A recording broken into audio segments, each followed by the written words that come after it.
Bismillahirrahmanirrahim. Assalamualaikum warahmatullahi wabarakatuh. Waalaikumsalam warahmatullahi wabarakatuh. Perkenalkan, saya Yusra Nidi, calon guru penggerak angkatan 7 dari Kota Padang. Pada kesempatan yang berbahagia ini, kami akan melakukan coaching dengan rekan CGP lainnya, juga berasal dari Kota Padang, yaitu Ibu Yosma Deti. Beliau mengajar di SMA Kartika. Permasalahannya yang akan di-coachingkan adalah terkait motivasi dari murid-murid dalam mengikuti pembelajaran, walaupun metode, strategi sudah optimal diupayakan oleh guru, namun motivasi dari murid-murid juga masih rendah. Jadi inilah nanti yang akan dicarikan solusinya dari Ibu Yosma Deti sendiri. Kita mulai. Diskusi ini, coaching ini menggunakan model alur Tirta. Oke, dipersilahkan kepada Bu Oci untuk memulainya. Assalamualaikum warahmatullahi wabarakatuh. Waalaikumsalam warahmatullahi wabarakatuh. Apa Yusra? Ya. Yusra, ada waktu kah? Ada waktu. Silahkan duduk dulu Bu Oci. Terima kasih Pak Yusra. Sepertinya Bu Oci terlihat wajahnya kurang bersemangat. Apakah ada sesuatu yang ingin diceritakan atau bagaimana? Ada Pak Yusra. Sebenarnya ada. Oci ingin bercerita tentang murid-murid yang ada di kelas pada saat pembelajaran kita hari ini. Terkait murid-murid yang Bu Oci aja, berarti kelas 12 ya. Ada apa dengan murid-murid Bu Oci tersebut? Mungkin bisa berbagi cerita? Iya Pak Yusra.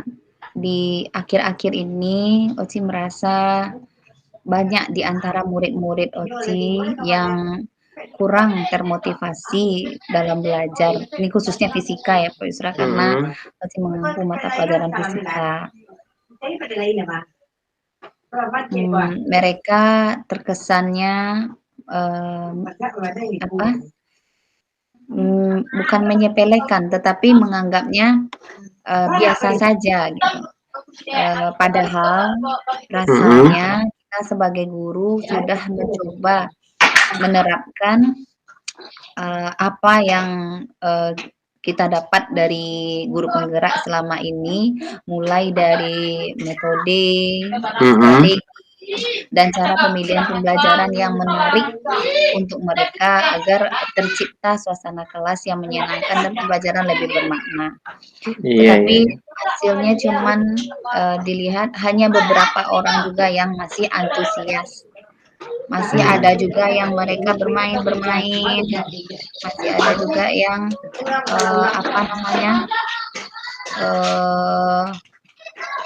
tidak sepenuhnya hadir jiwanya di dalam pembelajaran. Itu yang Oci rasakan, Pak Yusra. Baik. Bagaimana itu Pak Yusra? Oke.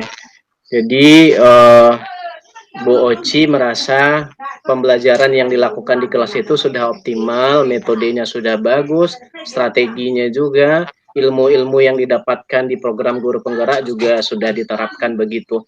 Kira-kira menurut Bu Oci, apa yang menjadi penyebab dari murid-murid tersebut tidak bersemangat dalam pembelajaran? Ini mungkin menurut Oci ya Pak Yusra, ini mungkin terkait karena mereka sudah melihat bukti beberapa tahun terakhir ini, karena seperti yang kita ketahui sistem pemerintah berubah terhadap pelaksanaan ujian nasional.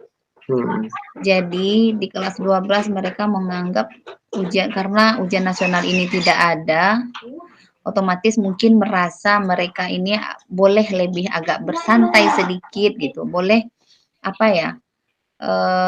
ya mungkin salah satunya karena UN ini tidak ada, ujian nasional ini tidak ada, mereka jadi kurang termotivasi sebenarnya Pak Yusra. Baik, baik. Berarti mereka berasumsi karena tidak ada ujian nasional, tidak ada lagi target nilai yang mesti mereka kejar, sehingga pembelajarannya menjadi tidak bersemangat lagi. Kira-kira Ya. menurut Bu Oci, di samping permasalahan tersebut, ada lagi nggak permasalahan lain yang mungkin menyebabkan murid tersebut tidak bersemangat dalam pembelajarannya? Rasanya ini Pak Yusra, apa ya, komunikasi Pak Yusra. Mm-mm. Komunikasi mungkin antara antara Oci mungkin secara pribadi dengan murid-murid juga kurang terjalin dengan baik. Artinya mungkin di sini komunikasi Oci kurang menyentuh mungkin bagi mereka gitu. Karena ya seperti kurikulum sekarang kita kan harus membahas tentang SNBT sekarang lagi namanya kan itu Pak Mm-mm. Isra untuk SMA kan. Jadi itu lagi soalnya kan tidak ada hubungan kaitannya dengan mata pelajaran kita. Tapi kita di sekolah harus membahas pelajaran itu ini seperti tes kemampuan dasar siswa gitu ya Pak Isra. Iya, iya, iya. Jadi kita ditargetkan itu sehingga terkesampingkan mungkin menyentuh jiwa mereka lebih dekat bertanya kok kenapa mereka terjadi mengapa mereka motivasinya rendah, mengapa kok masih ada yang jiwanya badannya di dalam tetapi jiwanya masih di luar melayang-layang gitu. Jadi Mm-mm. mungkin karena komunikasi ini kurang menyentuh, Oci juga mungkin belum ada berkesempatan untuk membicarakan ini dengan wali kelas mereka dan juga belum juga sempat bertanya bagaimana hubungan eh, apa keluarga, bagaimanapun pendidikan itu kan berasal dari keluarga ya Pak Yusra. Jadi Iya. Mm. juga belum sempat bertanya kepada guru BK-nya. Ini mungkin Mm. sedikit banyaknya hubungan dengan keluarga bagaimana gitu. Jadi mungkin ini yang belum terlaksana dari Oci sendiri sebagai guru bidang studi belum sempat bertanya kepada wali kelasnya dan juga kepada guru BK. Oke, baik Bu Oci.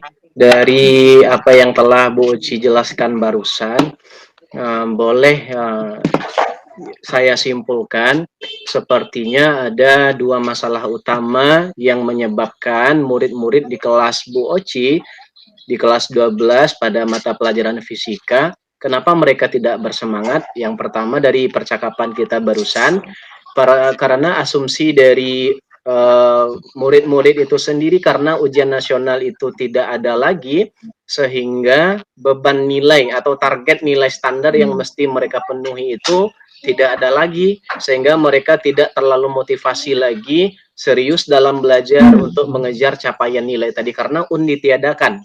Kemudian yang Iya, kedua, sepertinya juga komunikasi antara Bu Oci dengan murid-murid yang mungkin dalam tanda petik bermasalah dalam pembelajarannya itu juga belum intens, kemudian koordinasi dengan wali kelasnya juga belum sempat mungkin karena iya, kesibukan mengajar, kemudian juga bertanya ke guru bimbingan konselingnya bagaimana orang tuanya di rumah seperti apa, lingkungannya seperti apa, juga belum sempat mungkin belum. barangkali. Iya, Pak. Jadi kira-kira menurut Bu Oci, dari dua problem tadi itu yang menjadi dua sumber masalah tadi itu, ada enggak kira-kira solusi yang dapat kita carikan untuk supaya murid-murid tadi bisa bersemangat, bisa termotivasi lebih lagi dalam pembelajaran bidang studi IPA di kelas 12 tersebut? Menurut Oci mungkin pertama menutupi kekurangan tadi Pak Yusra, mungkin berkomunikasi lebih awalnya. Karena Iya. segala sesuatu itu dimulai dari komunikasi yang baik. Kalau Mhm. dimulai dengan komunikasi yang baik, maka insya Allah hasilnya akan baik. Jadi untuk kedepannya, Oci akan mencoba berkomunikasi, mungkin meluangkan waktu secara face to face kepada mereka yang masih rendah motivasinya, seperti yang badannya di dalam tapi jiwanya masih di luar, mungkin akan Iya, iya. meluangkan waktu untuk bertanya kepada mereka apa sih sebenarnya penyebab mereka ini kurang termotivasi gitu. Padahal di lokal udah riweuh, udah, mengerjakan latihan ataupun mengerjakan, sesuai dengan tujuan pembelajaran, yang kurang termotivasi ini masih juga santai gitu. Dan selanjutnya Mhm. mungkin Oci ini akan membicarakan juga dengan wali kelasnya Pak Yusra. Bagaimana baiknya, apakah, dia cuma dalam pembelajaran Oci saja yang seperti ini atau memang ada, dari guru bidang studi lain, ini sebagai bahan perbandingan dan refleksi diri sendiri juga mungkin ini Iya rasanya betul. Pak Yusra Mhm. gitu kan. Mhm. Jadi mau bertanya kepada wali kelasnya, bagaimana anak ini sebenarnya dan mungkin, berkolaborasi dengan, guru BK-nya, siapa tahu mungkin dari guru BK-nya juga anak ini juga sudah punya alasan mungkin, udah punya mungkin mereka udah curhat atau bagaimana nantinya, Ci mau bertanya juga sama guru BK-nya. Dan bagaimana nantinya dengan hubungan, mereka di rumah dengan orang tuanya tentu jadikan bahan pertimbangan supaya lebih, bisa intens menangani, murid-murid kita yang motivasinya rendah dalam belajar. Oke, sepertinya solusi yang Bu Oci tawarkan itu sangat bagus sekali. Itu sudah rasanya dari apa yang telah Bu Oci sampaikan, itu memang melalui pendekatan kepada murid-murid kita solusi yang sudah mantap sekali dan, saya pikir itu bisa memberikan jawaban terhadap, keresahan Bu Oci selama ini terkait motivasi murid-murid yang kurang bersemangat dalam pembelajaran. Mhm. Oke, dari apa yang telah Bu Oci sampaikan barusan, bisakah Bu Oci, menyampaikan apa rencana aksi yang akan dilakukan, di depan atau di besok hari? Apa rencana aksi yang akan Bu Oci lakukan setelah, mendapatkan solusi ini seperti ini? Bagaimana nanti rencana aksinya ke depan? Apa sih yang akan, Bu Oci lakukan? Eee, untuk rencana aksi ini mungkin akan lebih, jatuhnya kepada komitmen ini ya Pak Yusra. Ya Mhm. untuk kedepannya ini Oci akan berkomitmen. Kalau sudah terdeteksi anak-anak kita, ini bukan untuk kelas 12 aja, mungkin kelas 12 sudah mau tamat, ini untuk kelas 11-nya juga. Mhm. Berkomitmen ini kepada, murid-murid kita Mhm. akan menjalin komunikasi intens dan akan bersungguh-sungguh, apa, melihat bagaimana background dari siswa kita ini di belakang, bagaimana latar belakang mereka, Mhm. bagaimana, kebiasaan mereka di rumah, ini akan menjadi bahan pertimbangan. Jadi nanti akan dan secara langsung menanyakan kepada mereka, bagaimana dan apa sebenarnya yang mereka, tuju ketika melangkahkan kaki ke sekolah. Jadi, berkomitmen untuk menjalin komunikasi yang baik dulu dengan mereka, agar tercipta pembelajaran yang menyenangkan. Dan setelah Oh. itu Mhm. eee, berkomitmen juga untuk, bersungguh-sungguh memberikan pemahaman kepada mereka. Ini bagi adik-adiknya yang di bawah mungkin juga bisa Pak Yusra, karena Oci juga ngajar di kelas 11, hasilnya kan kita udah lihat nih di kelas 12 Iya Kakaknya iya. seperti ini gitu Mhm. kan. Jadi bahan pembelajaran pribadi, refleksi diri pribadi. Jadi ini akan bersungguh-sungguh juga akan, berkomitmen untuk memberikan pemahaman kepada peserta didik kepada murid-murid kita mengenai, nilai walaupun UN sudah tidak ada, tetapi mereka masih ada nilai-nilai yang harus, mereka perjuangkan, yang mereka tuntaskan. Karena nilai ini nanti akan, berfungsi dan berguna nanti ketika mereka tamat. Baik mereka yang akan melanjutkan ke perguruan tinggi ataupun yang masuk ke dunia kerja.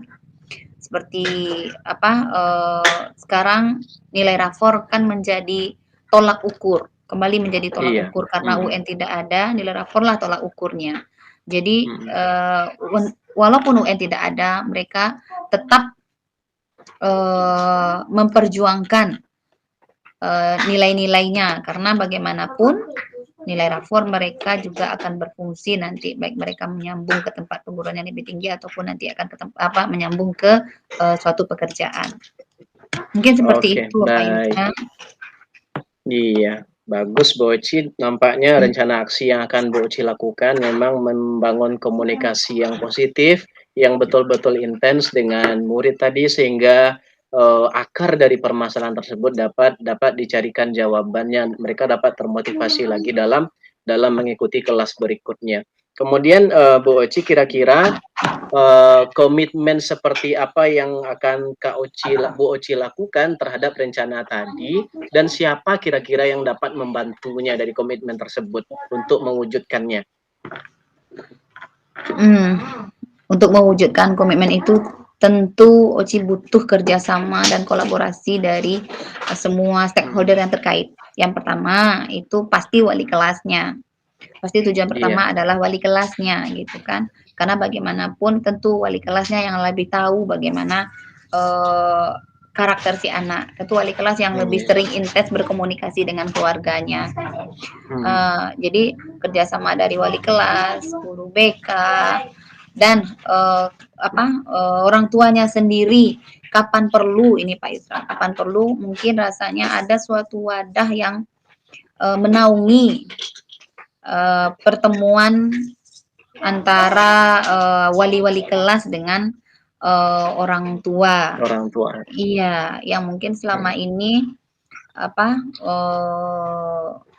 hanya untuk kelas tertentu saja atau pada event-event tertentu saja. Kalau untuk sekarang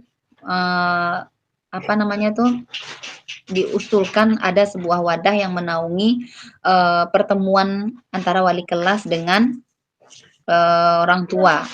Jadi sebelum murid kita ke sekolah, kita sudah tahu bagaimana karakter mereka. Nah, ini kalau seandainya karakter mereka udah kita kenali, maka kita akan gampang untuk merasuki. Maka kita akan gampang untuk menerapkan strategi ataupun metode pembelajaran terhadap mereka nanti. Mungkin seperti itu, Pak Yusra. Oke, Mbak. Apalagi koordinasi dengan kepala sekolah ya, Pak Yusra pastinya.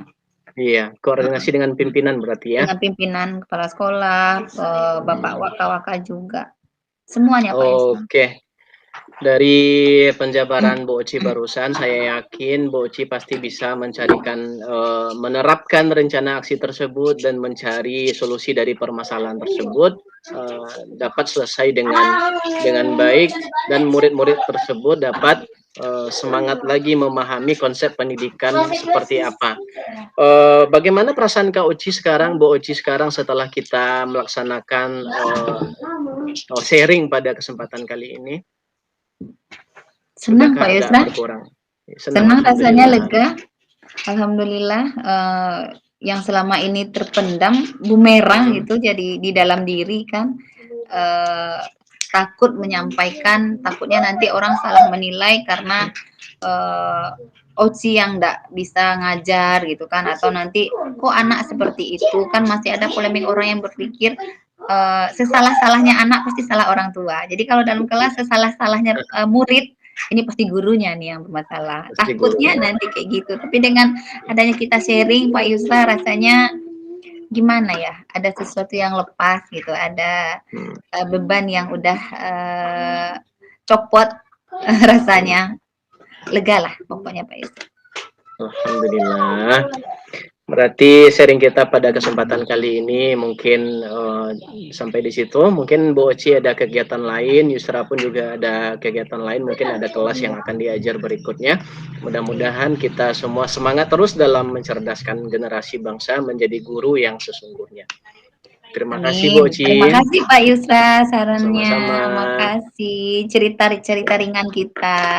Iya, sama-sama. Oke, Bu Oci. Oke.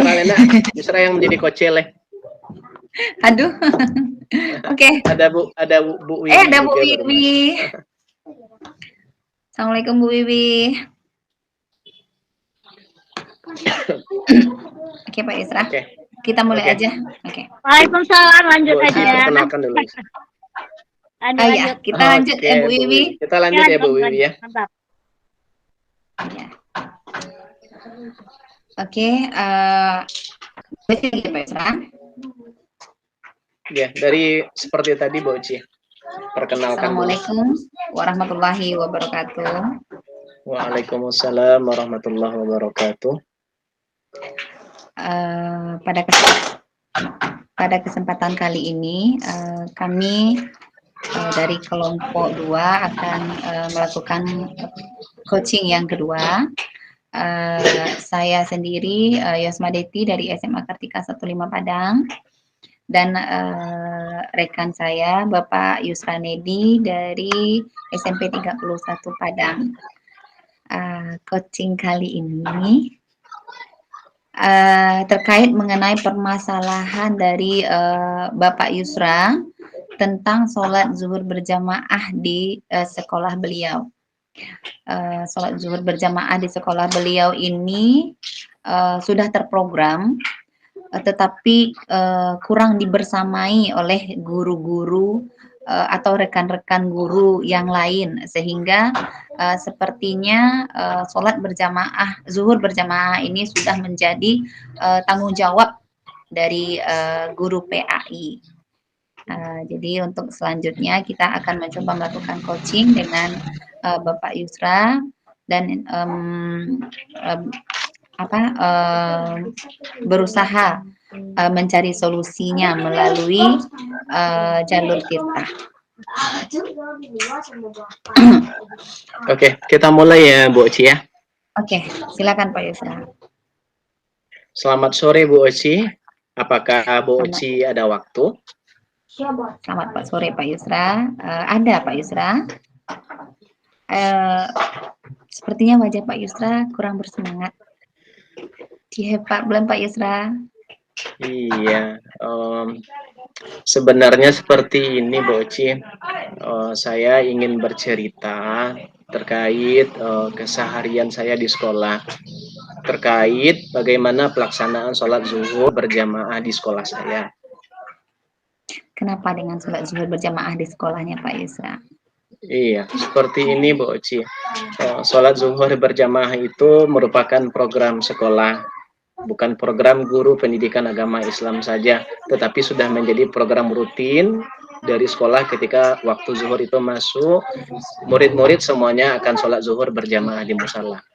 Kemudian dalam pelaksanaannya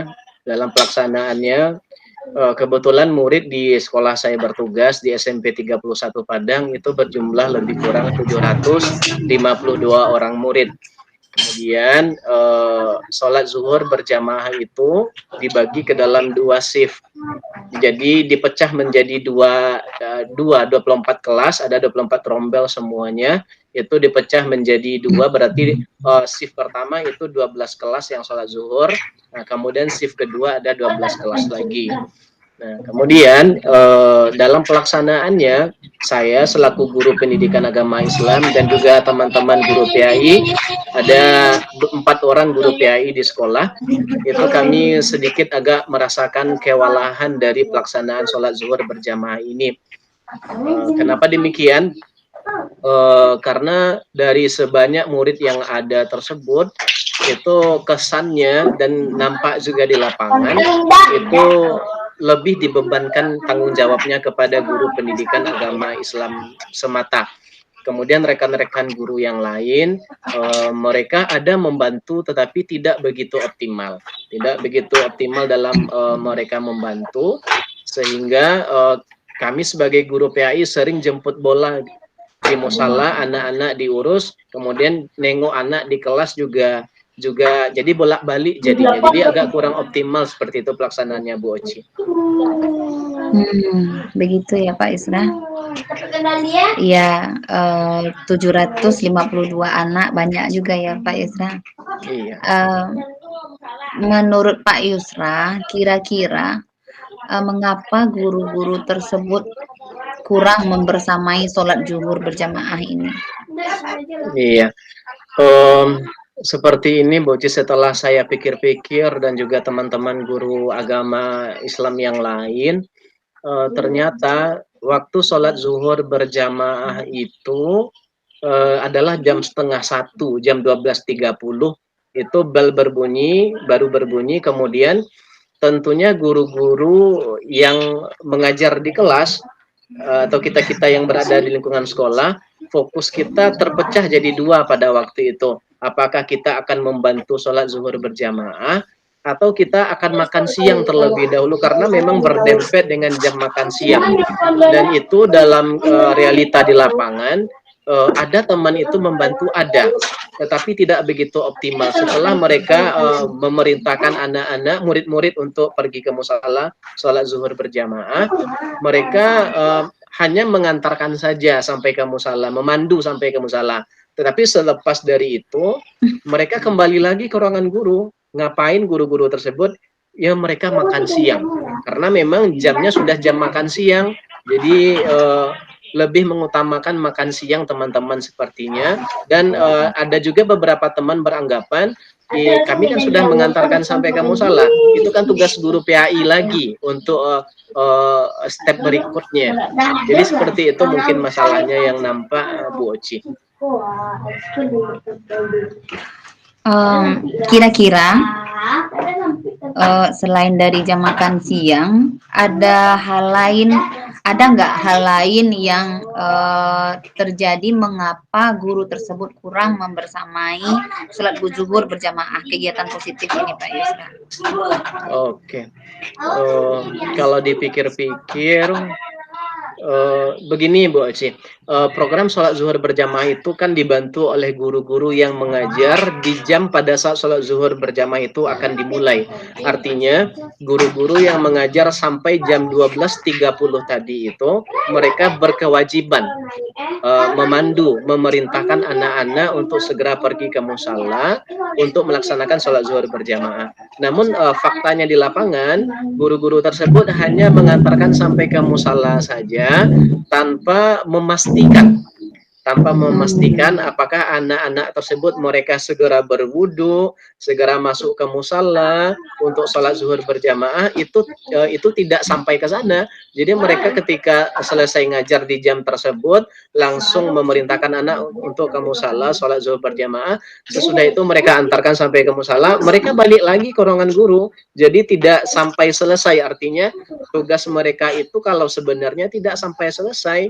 Kalau sampai selesai, mereka juga ikut di musala berwudu dengan anak-anak, kemudian ikut sholat juga berjamaah, kemudian sesudah itu baru mereka mungkin melakukan aktivitas lain seperti makan siang. Jadi tidak optimalnya peran guru yang mengajar di jam terakhir tersebut dalam memandu anak-anak atau murid-murid dalam pelaksanaan sholat zuhur tadi.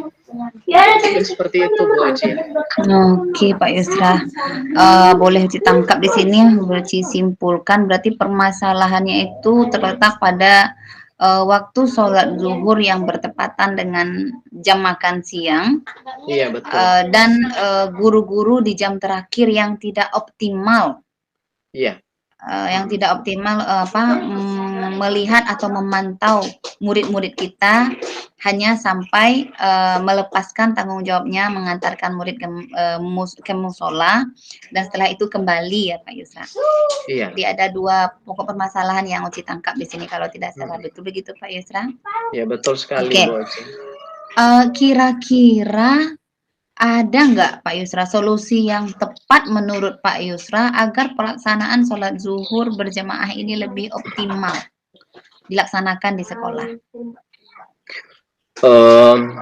Sepertinya solusi ini lebih kepada setelah dipikir-pikir Bu Oci, ada satu regulasi yang dikeluarkan oleh kepala sekolah atau unsur pimpinan yang dapat mengikat teman-teman tersebut betul-betul ada surat keputusannya atau SK semisal jadwal piket untuk sholat zuhur berjamaah ini. Jadi ketika ada regulasi atau aturan terkait guru-guru piket yang mengawal murid-murid untuk pelaksanaan sholat zuhur berjamaah, agaknya ini akan sangat membantu sekali.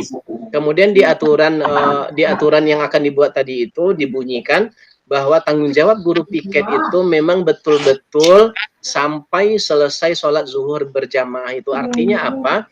Guru piket ini di samping pertama mereka mengajak murid-murid pergi ke musala untuk sholat zuhur berjamaah, mereka juga ikut berwudu. Mereka ikut berwudu bersama anak-anak.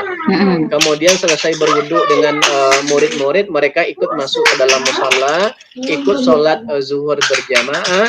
Kemudian mereka juga ikut bersama-sama membaca zikir dan doa. Sesudah itu mereka yang mengambil absen kelas yang mereka tanggung jawabi.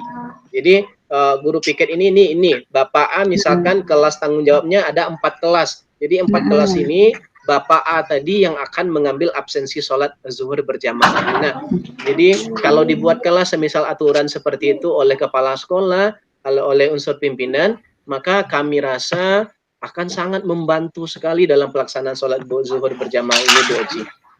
Wah, ide bagus Pak Yusra. Oke, dari solusi yang Pak Yusra sampaikan tadi itu, bisakah Pak Yusra menyampaikan kembali apa rencana Pak Yusra ke depannya agar pelaksanaan sholat zuhur berjamaah ini lebih optimal? Baik, mungkin rencana aksi ke depannya Bu Oci, tentu saya akan berkoordinasi dulu dengan sesama guru PAI. Setelah kami berkoordinasi bagaimana nanti bentuk rencana yang telah disampaikan tadi, menyarankan kepada unsur pimpinan agar ada regulasi, ada peraturan yang mengikat, dibuatkan semacam aturan yang di dalamnya ada guru piket tentang tanggung jawab sholat zuhur berjamaah ini.